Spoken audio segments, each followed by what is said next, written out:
और नारद जी को, या 10 ऋषियों को श्री ब्रह्मा जी प्रकट किए हैं। गोद से नारद जी को प्रकट किए हैं, दाएं पैर के अंगूठे से दक्ष को प्रकट किए हैं, हाथ से कृतु जी को, प्राण से वशिष्ठ जी को, नाभि से पुलह जी को, कानों से पुलस्त जी को, मुख से अंगिरा जी को, नेत्रों से अत्रि जी को, मन से मरीचि जी को। इस प्रकार ब्रह्मा जी ने 10 ऋषि पुत्रों को प्रकट किए हैं।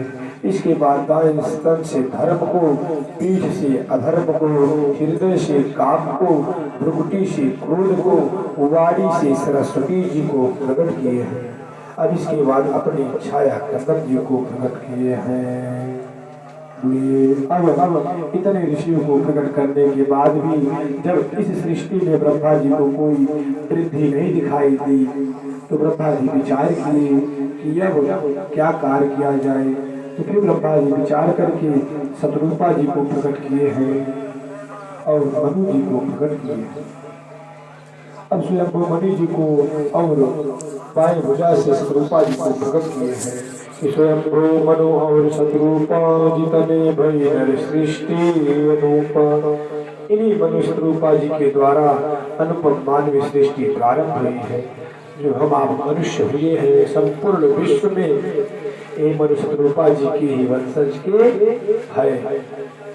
अब इसके तत्पश्चात मनु शतरूपा जी को आदेश दिए कि आप सृष्टि प्रपंच को आगे बढ़ाइए कि प्रिय प्रदत्तान पादौ तिस्रः कन्याश्च भारत आकुर्ते देवहूतिश्च प्रसूतिरिति सत्तम। ये मनु शतरूपा जी के 2 पुत्र हुए, प्रियवत और उत्तानपाद, और आकुति, देवहूति और प्रसूति, ये 3 कन्याएं हुई हैं।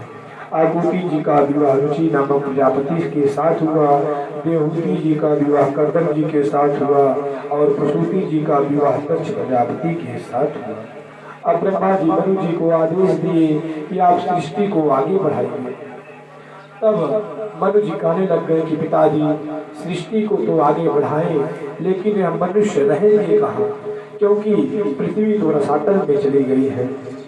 तब ब्रह्मा जी उसी समय ब्रह्मा जी को छींक आई और ब्रह्मा जी के नासिका छिद्र से अंगुष्ठ प्रमाण 12 भगवान का प्राकट हुआ। बोले 12 भगवान की जय। अब अंगूठे के बराबर थे, किंतु देखते ही देखते